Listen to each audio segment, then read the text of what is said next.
Welcome, Home and Podcast listeners, to another edition of the Home and Podcast. I'm Jordan, and this week, Adam took a little bit of a vacation, some R&R, and if you follow us on Twitter, you'll see that we met up in Clearwater Beach, but that means we weren't able to record a new episode of the Home and Podcast this week.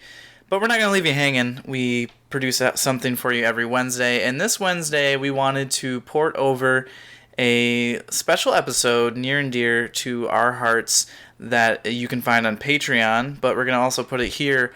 So it is the episode covering the Twilight Zone. Specifically, we cover Will the Real Martian Please Stand Up? And this episode has a little bit of a tie-in with Home Improvement. If you'll remember way back early in, I think it might be season 1, the Birds of a Feather Flock to Taylor episode has Jack Elam in it, and he's in this episode of The Twilight Zone as well. So enjoy something a little bit different this Wednesday, and we'll be back in your podcast feed with a regular episode of the Home and Podcast next week. Oh,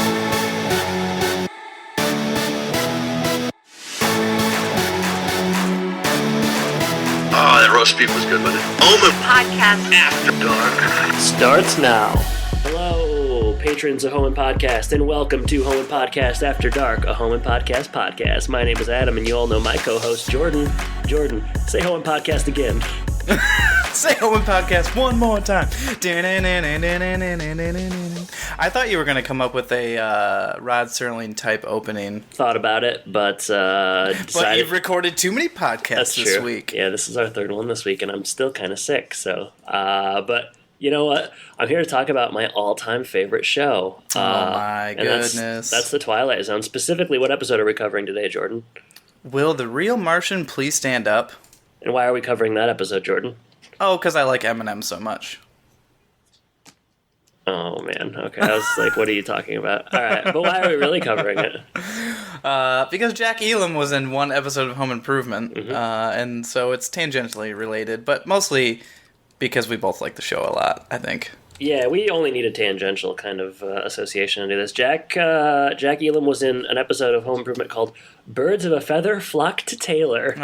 Who can forget it? Back when they used to do really good episode titles. I know. Now they're just like, I don't know, they just describe what's exactly going on. Yeah, or it's like a movie from the year that it came out.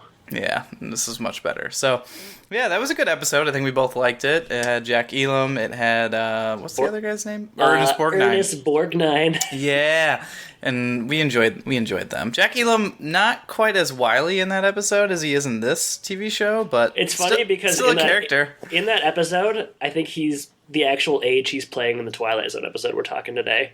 Right.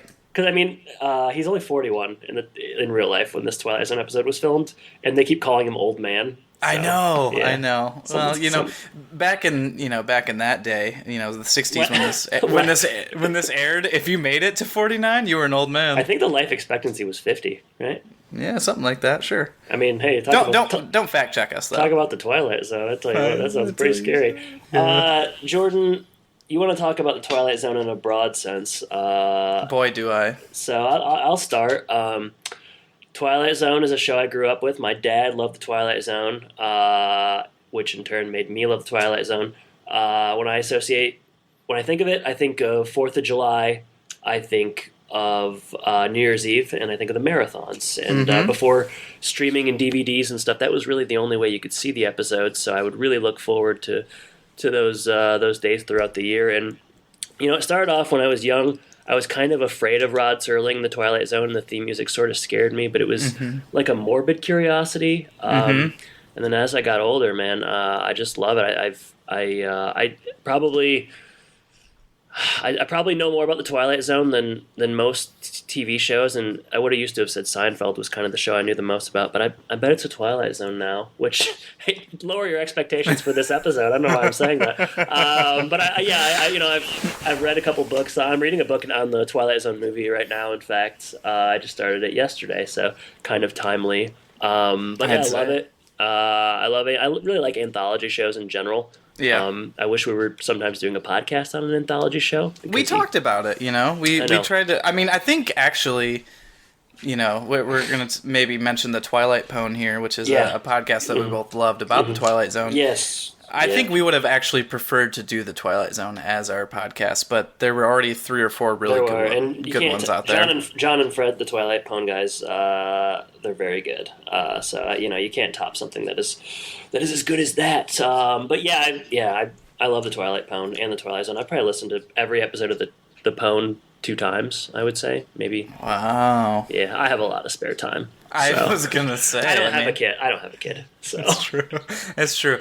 I mean, I would say you grew up with it. I don't think I grew up with it at all. It would be not something I watched. The only my first introduction to it. This is not going to be any surprise to you. Would be the attraction that's at the Hollywood Studios in Disney World, and for a long time I didn't go on that because I was too young, and then it was slightly scary. I mean, when you go walk up to it, the doors open up in the elevator and it's really high and you hear just people screaming, so it was like, I don't know if I want to do that. Now it's my favorite attraction, but at the time that was pretty scary for me. So I knew about the show in that way, and I probably didn't start watching it until high school, college, during one of those marathons. And I think we've watched a few episodes together. I don't know if it was during those marathons, because I think we hung out a couple times around those holidays. So so that's what I enjoyed. I think I'm not a big fan of like scary movies or anything like that. Yeah. And it's not scary, but it's like mysterious. I don't know. Yeah, I mean you get a good intrigue. You get a mix of there's some horror. There's some morality tales, there's some science fiction, there's some really bad comedy episodes. Sure. But you get the gamut, and I think that's sort of what ultimately works, is it is such a wide variety. And in general, I love science fiction. That's one of my favorite genres to read. So that's that part of the Twilight Zone is what drew me in. And they give you a good thinker every once in a while, and who doesn't like that? Yeah, thinker and the occasional stinker. Let's not, Nobody's perfect. I was going to say to you, Jordan, I've never been on that ride down in Disney. You'd love it. I bet I would. True or false? It's no longer open. It's shut down.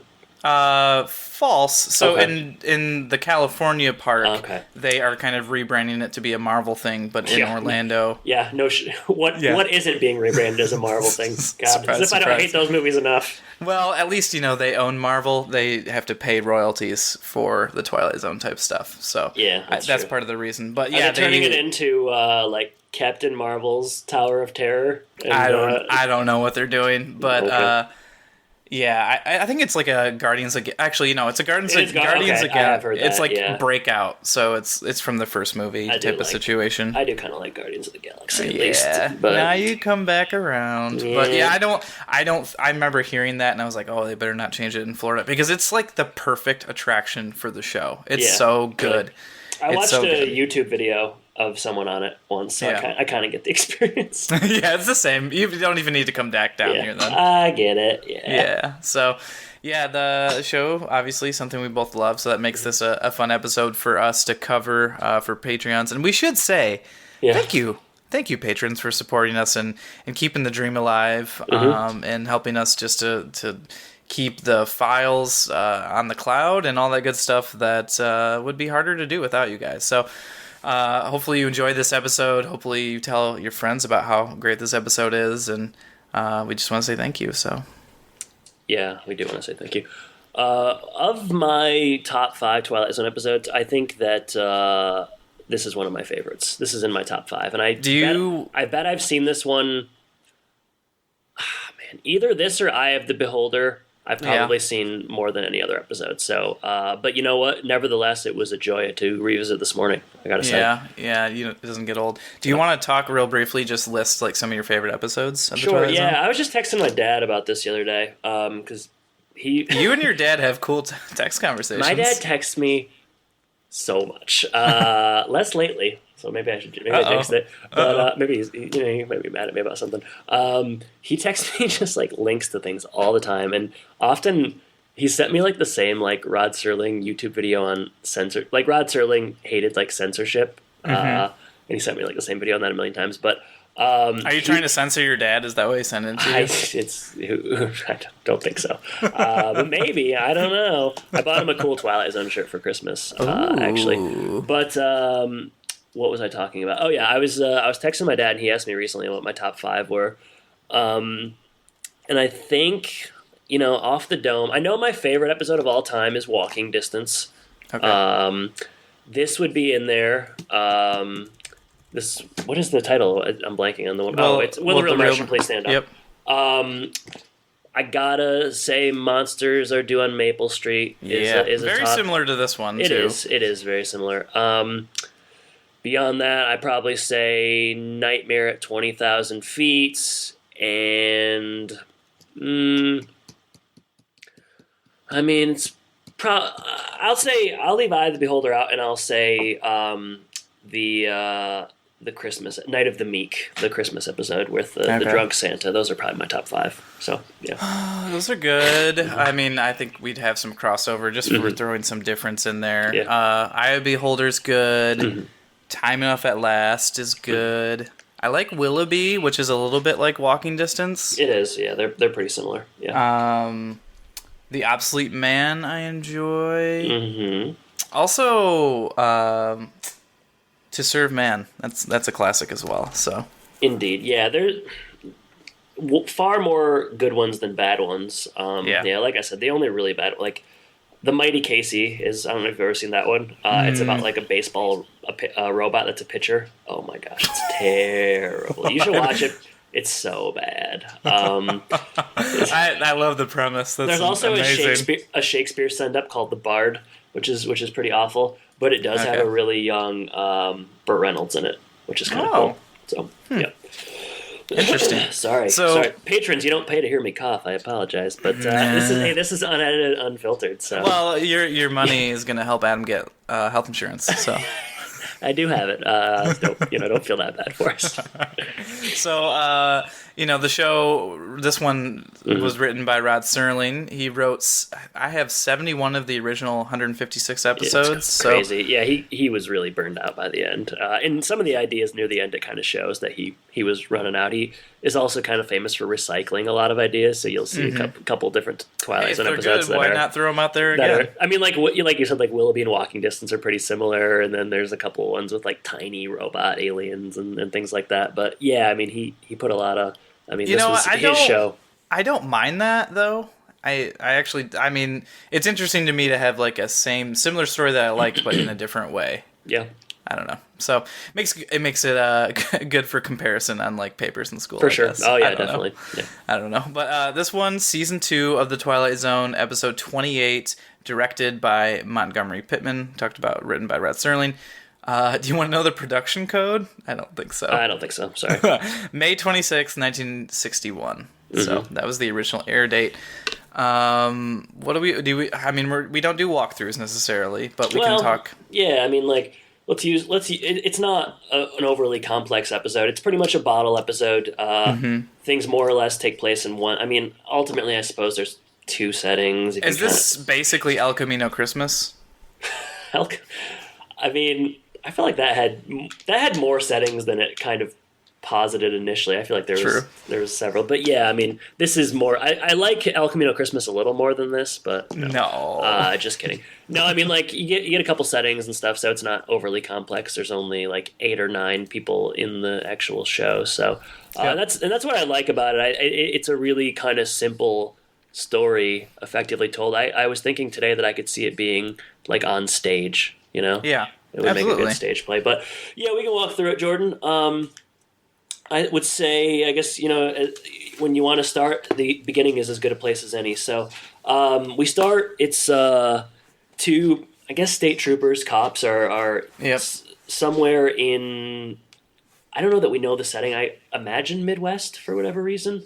But, that's funny because because he's going up to Boston, so I imagine someplace in the East. You're right. You're probably, he is going up to Boston. So, and there's a fresh snow, and I got to say initially here, the snow looks pretty good. They did a good job with the snow effect. Like it, I don't know if it's the black and white of it that makes it look more realistic. Probably, but it worked for me. They also use some really like classic alien spaceship music. Yeah, for sure, yeah.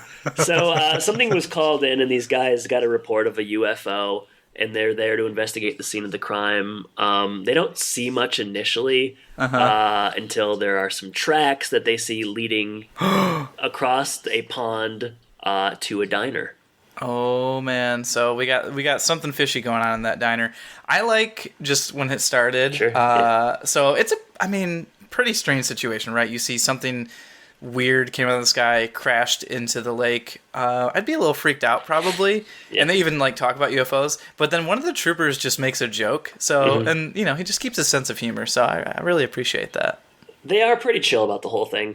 Pretty much the whole time. They're until the very end when the lights and stuff start flickering. Then everybody freaks out. Like if this were me, we're gonna get into this a little bit more. There's that one point where he's like holding his flashlight out and they're in the diner. I'd be like, no, I have my gun. This is a real weird situation to me. For sure, yeah. Maybe I'm just afraid of aliens. I don't know. You might be. So we cut to the diner, and you get a nice little nod here. And I'm not the first person to say this, but you're not on the side of the Jordan. I'm not on the side of the bus. It says like Cuyahoga Bus Line, and the Twilight Zone was done through Cuyahoga Productions. So kind of a little nod for. I don't know if people in 1961 would have picked up on that, but would they call it an Easter egg? They'd call it an Easter egg. You can listen to our previous Home Podcast episode on that. Little Rod Serling Easter egg being cute. We head inside the diner, and it's quite a cast of characters, Jordan. I'd say. I guess we can kind of you can quickly describe everybody. Well, okay, who's your favorite? Let's say, who's your favorite person that's our people?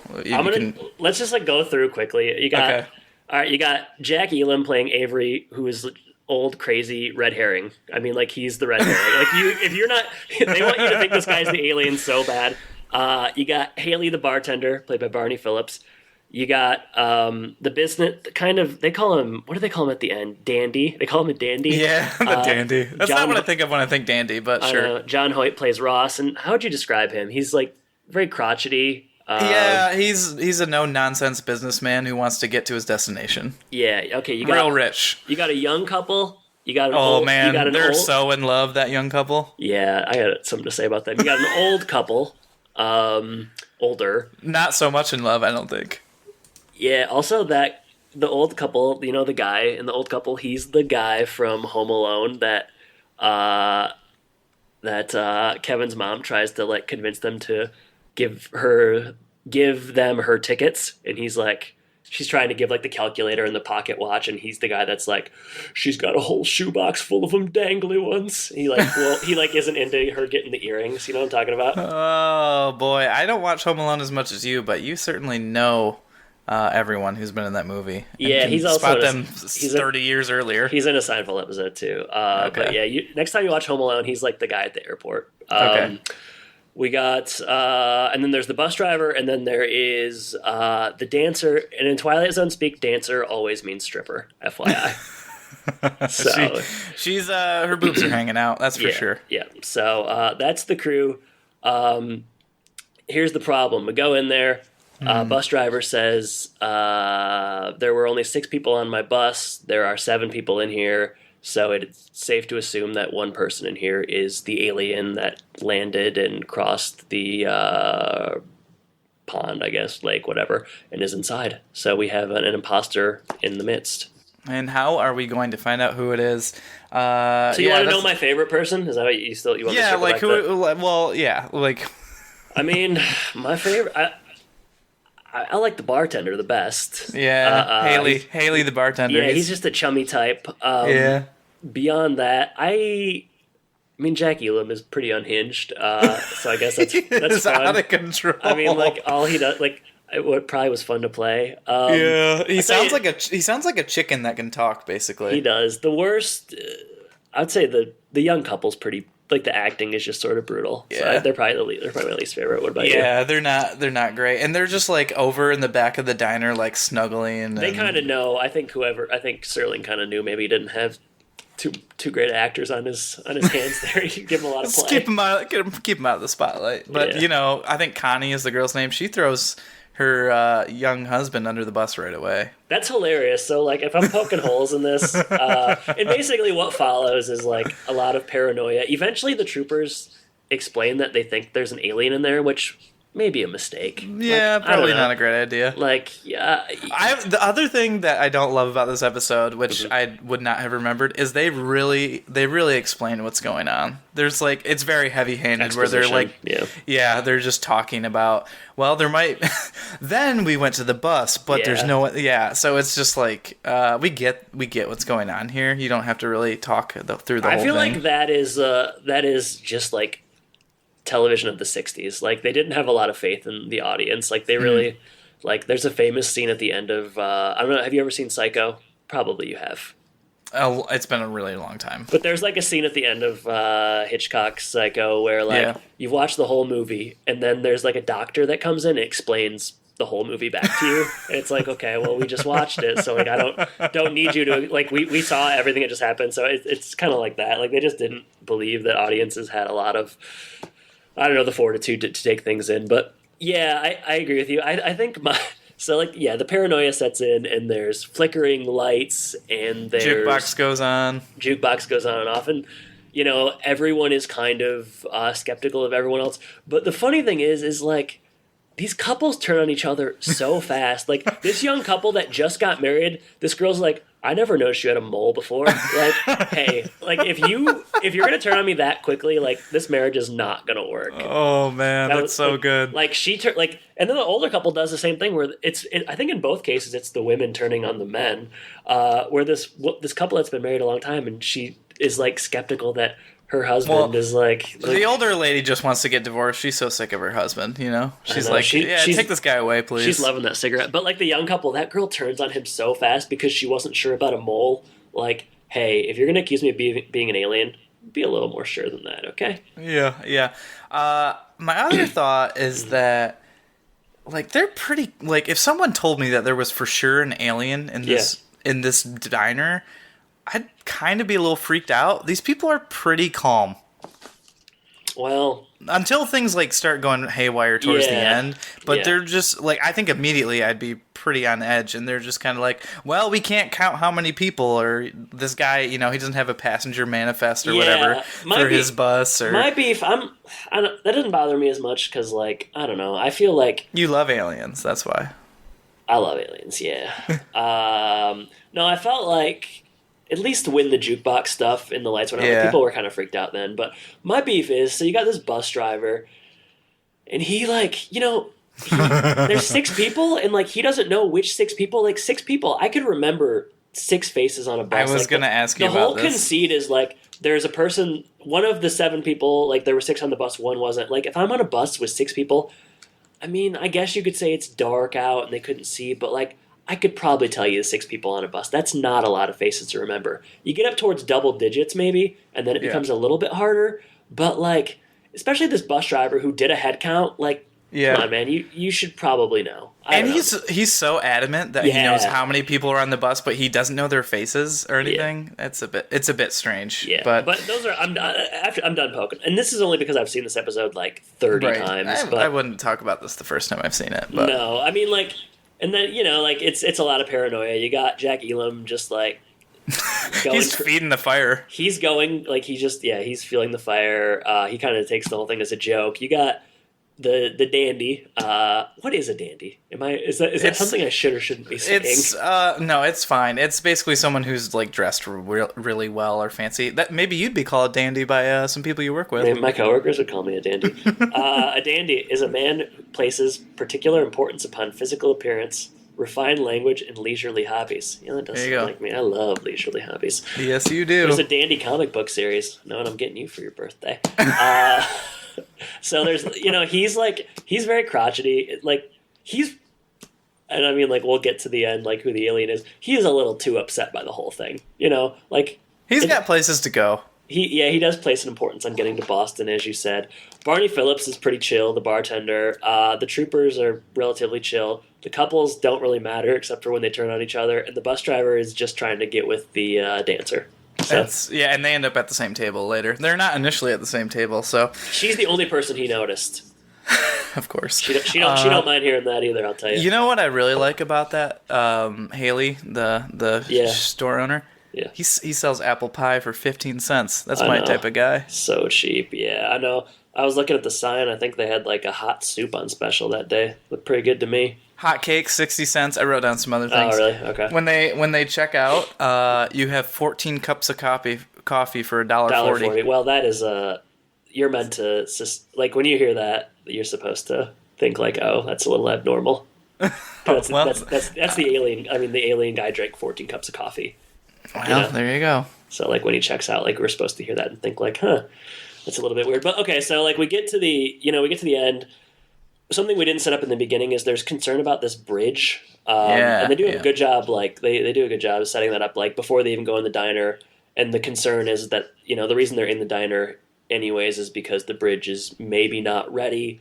But eventually they get the call, the troopers do, and it's been cleared and they can cross it. So everybody settles up, and like you said, you get the checks. And John Hoyt Ross, the dandy, did drink 14 cups of coffee, which I suppose if you're not paying attention, you maybe wouldn't get. But like, even at my peak coffee drinking, 14 cups would be quite a bit. I don't drink coffee, so it could have beat me. Yeah. Oh, it did beat you. Or maybe the dandy was paying for everyone's coffee. No, we're supposed to think it's like that's strange. So we cut back and we have John Hoyt, Ross the dandy, heading back into the diner, and this is kind of the final scene, and we gather that he's the alien. We get some cool effects. One complaint is like, so he comes in and like he talks about how the bus crashed or whatever, and they didn't. Everybody died, which is actually sort of pretty morbid if you think. Like the episode kind of glosses over it, but like all those people died, which is the troopers as well, which is pretty bad. This guy's like the Haley behind the counter, says you're not even wet, and he's like, what's wet? What's wet? You're kidding? Like this whole time he knows all the words. He knows what a jukebox is, but he doesn't know the word wet. And like all of a sudden at the end he's like, what is this word you humans call wet? It's like kind of bad writing, I would say. Yeah. But he would have really given himself away right away. So what's wet? He's been like conversing for like an hour and stuff, and what's wet? I don't know, man. So we find out his third arm comes out and lights a cigarette, which is a cool effect. Obviously, there's just like a guy crouching beneath the bar, but it's pretty fun. He's from Mars. And they're going to colonize Jordan. Yeah, so everybody's going to be coming pretty soon. And we think that this is the twist, but Jordan, what happens? And this is where the Twilight Zone does its best thing. It that's right. does a double twist. So the guy behind the bar, well, he's not as concerned as you would think, because it sounds like the Martians aren't coming, because the Venetians had the same idea. And they were here first, and they killed all of his Martian friends. That's so fun. And then he lifts up his little hat. Yeah. And he's got 3 eyes. Third eye blind, baby. Yeah. I've heard a lot of people complain about the third eye effect, but I like it. What do you expect? What are you gonna do? Like, it's okay. Let me ask you. You get the idea that when he does that reveal there, that this eye has some sort of power. Does this eye like freeze that Martian? See, I've never gotten that idea. Okay, well, I didn't think that it had any power necessarily, but you might be right. I wondered if he.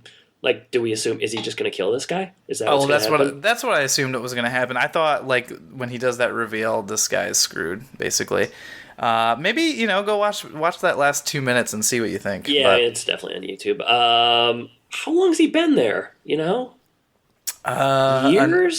Yeah, I mean, if you're scouting to take over a planet, you probably got to send people well in advance. Man, I don't know.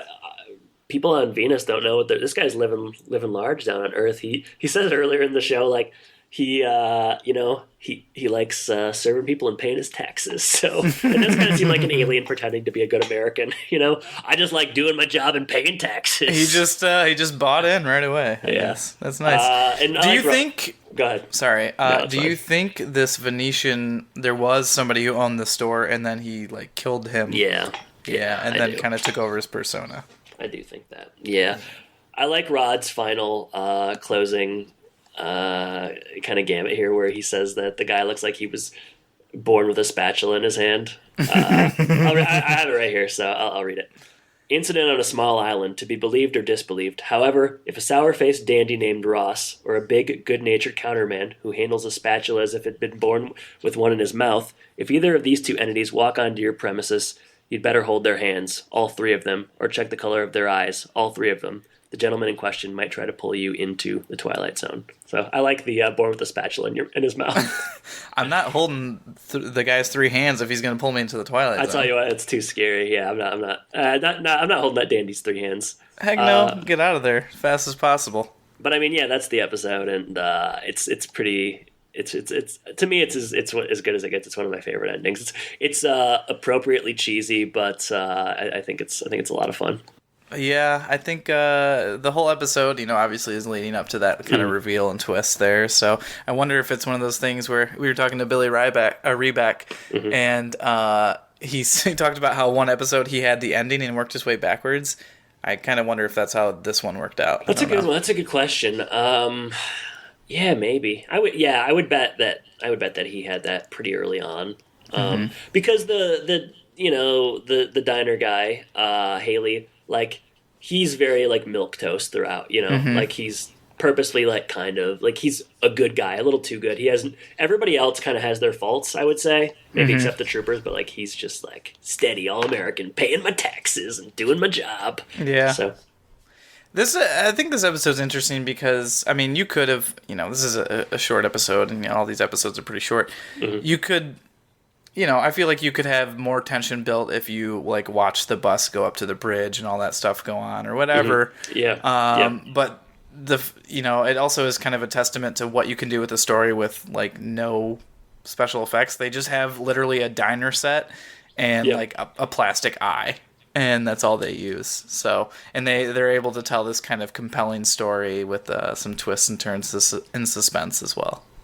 I agree, and you don't even really need the troopers outside in the beginning in the snow. I mean, I think it adds to the overall episode ultimately because like you see the tracks, but you could really just start with them walking in, and I mean, that like that you're in the hands of a good storyteller when you have these kind of bottle episode things where it's just a few people in one environment, and it's a very satisfying story. It relies a lot on like.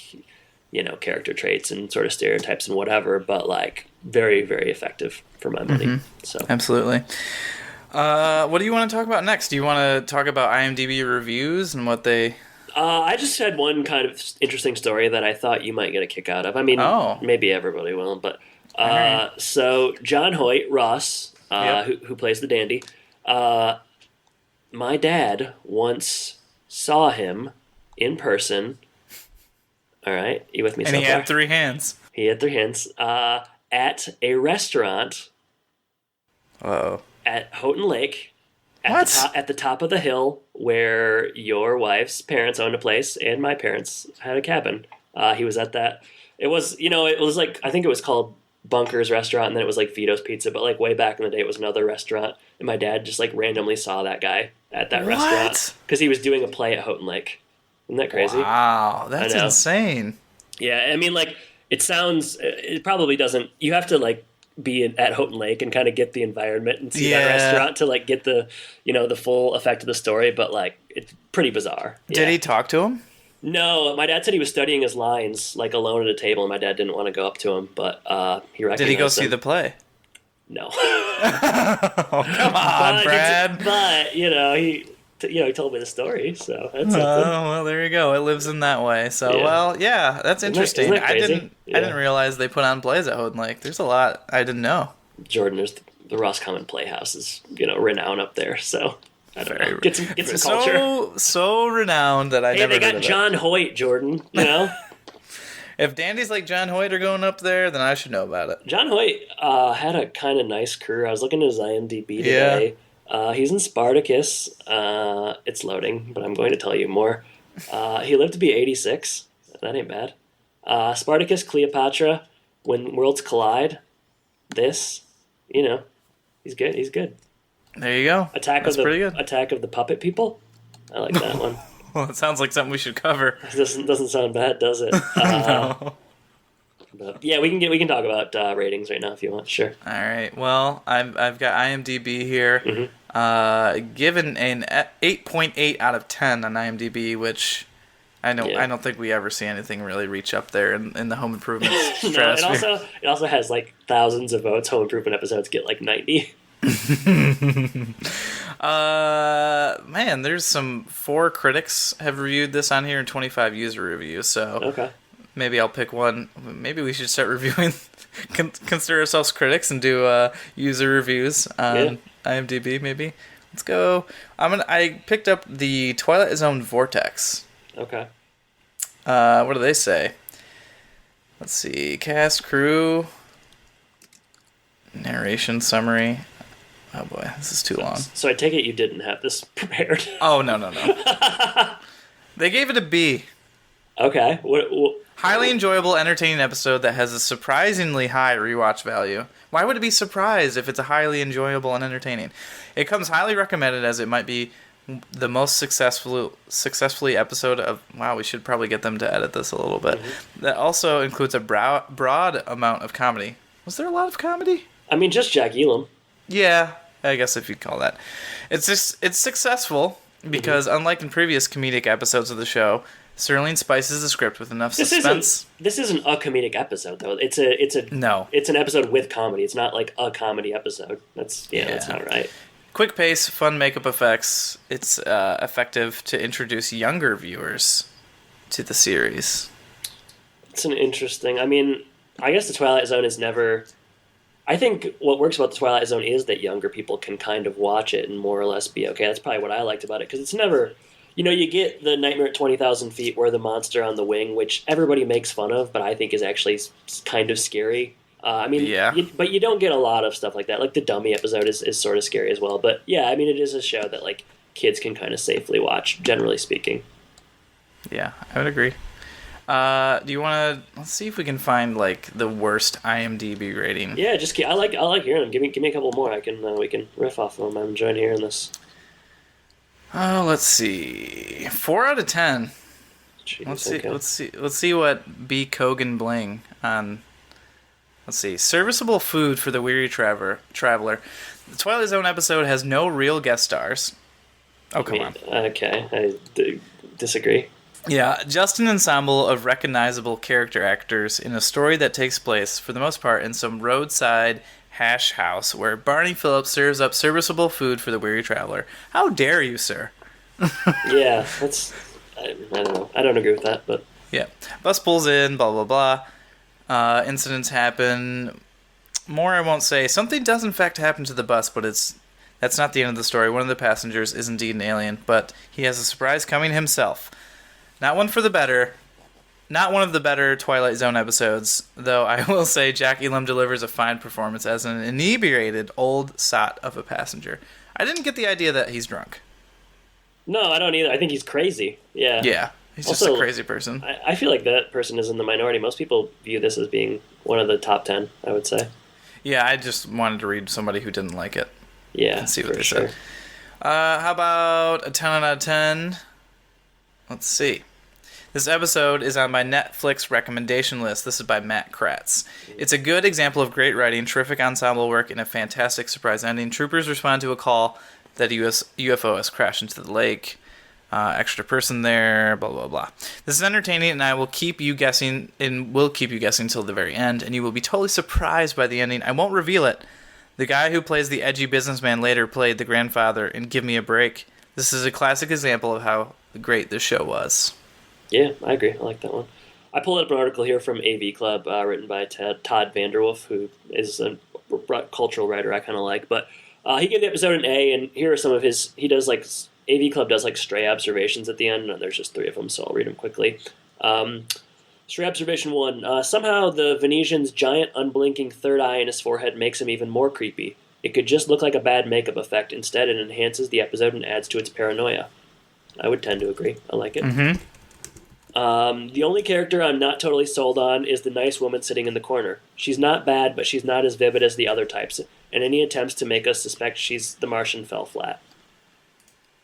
Mm. What do you think of that? Yeah, I'm wondering...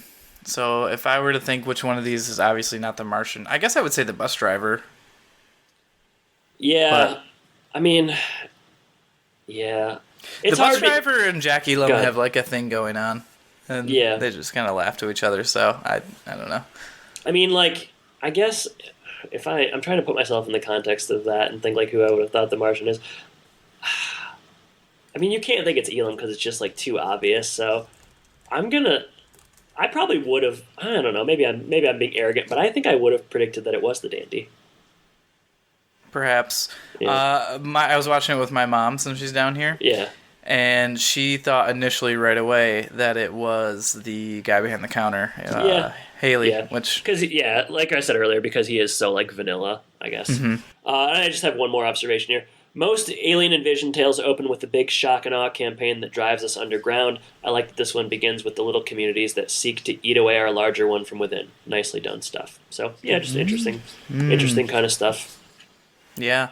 Do you want to know what the Twilight Pwn gave this? Yeah, probably like 9, 8+. John's rating was an 8, and so was Fred's. Man, that's harsh. I mean, 8's pretty high for them, but this is like I said, this is one of my favorites. But yeah, they covered it in their 8th episode. If you want to go there, by the way, if you're a Twilight Zone fan, Twilight Pwn, PWN.tumblr.com. I can't even construct ways to fix this episode because I really like most of it. Yeah, fix the episode. I mean, I think. I guess I would have liked to seen the bus thing, but I don't know. Yeah, I don't know. I kind of think it's cool that we don't. I think that the like lights going out and the music was maybe the alien could have done a little bit more. I'm not sure how scary that is. Like, if you're in there, it's scary. I guess it's like 1960, but maybe something levitates or something. But that would be good. Yeah, I think we talked earlier about how he says, I don't know what the word wet is. Yeah, that's stupid. Yeah, dumb. Yeah, that probably could have gotten replaced somehow or whatever. It could have been something. But you talked about how we talked about how they kind of like lay it out as as I don't know, spoon feeding you the episode a little bit early on. So maybe that's one thing where they couldn't have been so coy about, finding out that this person's an alien. Yeah, they want you to immediately know, like, hey, wait a minute, this guy doesn't know what wet is. That's weird. Every 60-year-old man in the U.S. knows wet. If you were 59, maybe. 60, no. This guy's a dandy, and he doesn't know wet. How does he comb his hair? Jordan, I'd like to take this time to sort of transition into an overall conversation about science fiction. If you if you join me, and we've talked about the Twilight Zone, and we like that. But talk to me about other science fiction books, shows, things that you like throughout the genre. Because I myself, as much as I like the Twilight Zone, I'm not a huge science fiction guy. I mostly go towards just sort of pure horror. Yeah, no, I always like that kind of stuff for some reason. It's the first thing. I put science fiction and fantasy together. So it's a lot of, you're breaking out of like the natural world that we live in. And so you get everything from like the Golden Compass books, which is kind of the first series that I ever got really excited about and kind of got me into reading. And then you go from that to maybe Harry Potter, and then you've got like H.G. Wells in his The War of the Worlds and A War of the World, and I don't know. There's just all those different types of books. But yeah, I've always loved that stuff. That's the stuff that is interesting to me. I guess I find, not that I find this world mundane, but that's just so out of the realm, and it takes... Sure. I'm always very impressed at the kind of things that people can create, which is kind of why I like Marvel, because it's related to that. I know that you don't like it. I'm not going to talk too much about that. Sorry, but I think I just got sick on myself. Yeah. I mean, they're related, so that's one reason that I really enjoy that stuff. But I don't know. I mean, my wife doesn't like it at all. She's not really interested in reading those types of books. That doesn't do anything for her. But I like the way that oftentimes you tell a story and teach lessons in a completely different way, and that's the morality stuff is. Yeah, I like that about Twilight Zone because it does sort of, I'm not gonna. It just reminds me of like older sort of like not fairy tales so much, but I mean of that nature, like fables and so on. And I kind of like that sort of archaic form of storytelling. I just like sometimes, and it's like when I used to teach and stuff, I would always show Twilight Zone episodes because like it is like telling a simple kind of message and moral in a sort of cool and more complex way. Like Eye of the Beholder, like like don't judge a book by its cover, like beauty is only skin deep, etc. Monsters Are Due on Maple Street, like don't be afraid of the other, like it's okay. Well, I think people are different. If you're trying to tell the story to someone who maybe you want to open up their eyes or change their mind, if you keep them in all of the same world that they know, I think you might have a harder time convincing them because they're kind of stuck with what they know and you're not going to change their mind. If you take them to a completely different place and they can see it from a different angle, that's one way that you could probably change their minds. So sure. Changing hearts and minds, and that was the goal of Rod Serling. Yeah, have you ever watched much of Night Gallery, the Rod Serling's follow up? I have not. No. Is it good? No, I mean pretty uneven. That is more like pure horror. Okay. And it's like an hour-long show, and there's 3 or 4 segments per of varying lengths. So like you might get 1 good segment out of 4 or something, and you might get like 1 really bad one and 2 that are kind of just like boring, but.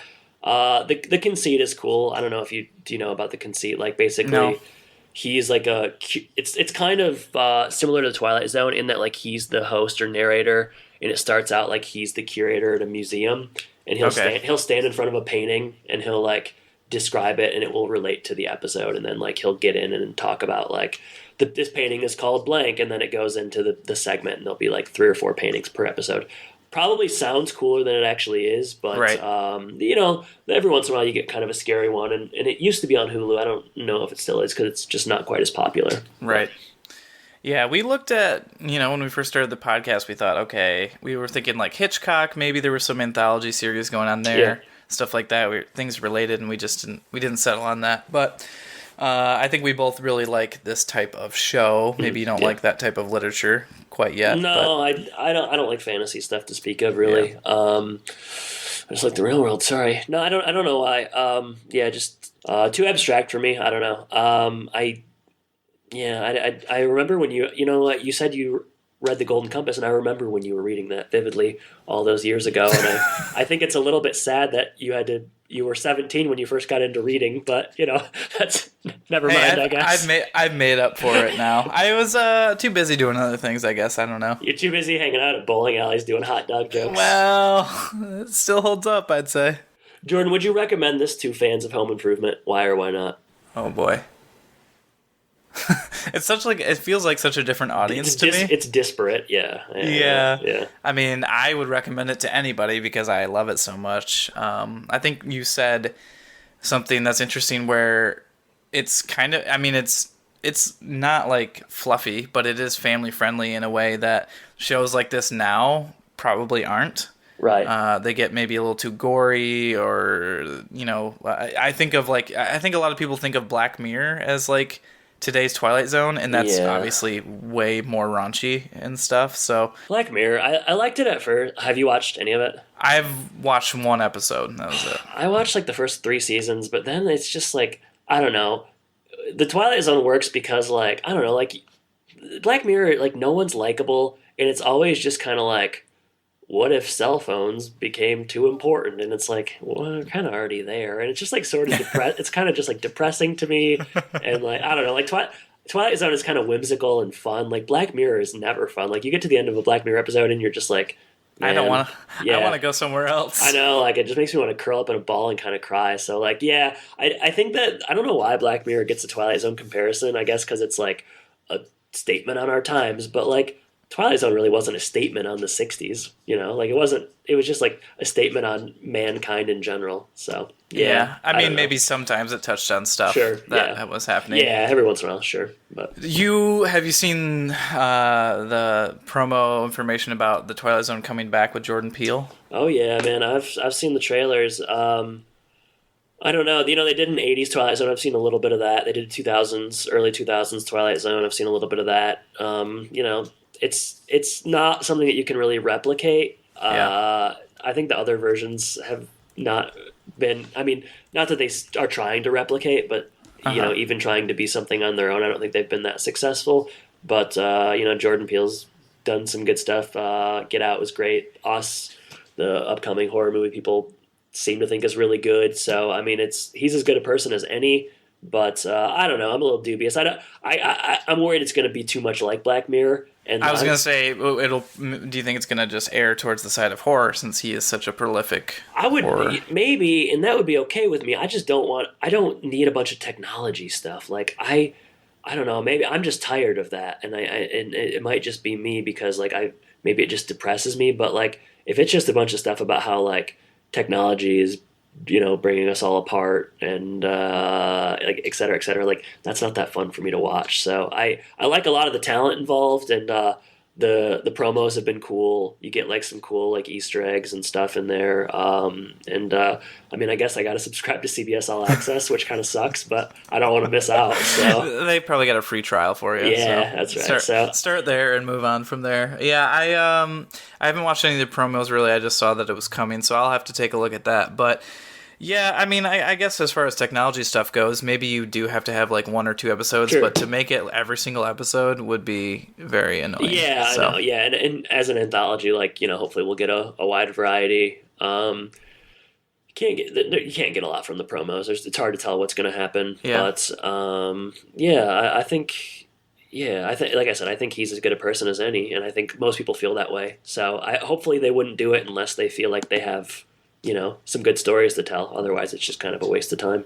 Yeah, so we'll see. Yeah. So that is this Jordan, month. I didn't get to say if I would recommend this to home and podcast listeners. Well, I don't really care what you think. Typically, when someone asks you a question, you ask them the same thing in return. Well, not if you're a jerk like me. Might be good lessons to teach your daughter. Jordan, I would recommend this to home podcast listeners because I think it's an important part of television history, and I think that the top 5 or so episodes of The Twilight Zone should be seen by everyone. That's just my opinion. So we should probably put that, every school should probably mandate that. I think so, yeah. Hey, you can read Romeo and Juliet, or you can show Twilight Zone. Like, let's go Twilight Zone. Yeah, if people are still reading the Scarlet Letter, they might as well just move over to this. Seriously. So Jordan, you can close out now. Well, I was just going to say thank you again to all of our patrons on Patreon. You are amazing and help us to do episodes like this. And if there's anything in particular that you're interested in hearing us cover, write to us, let us know. We'd love to consider that. And, thank you again. So next month is my pick, and buckle up, big boy, because we're watching a movie. That's all I'm going to say. Well, I can't wait. Well, you can look forward to it. Jordan, thank you for joining me. Listeners, thank you for listening. Take care, patrons. Take care.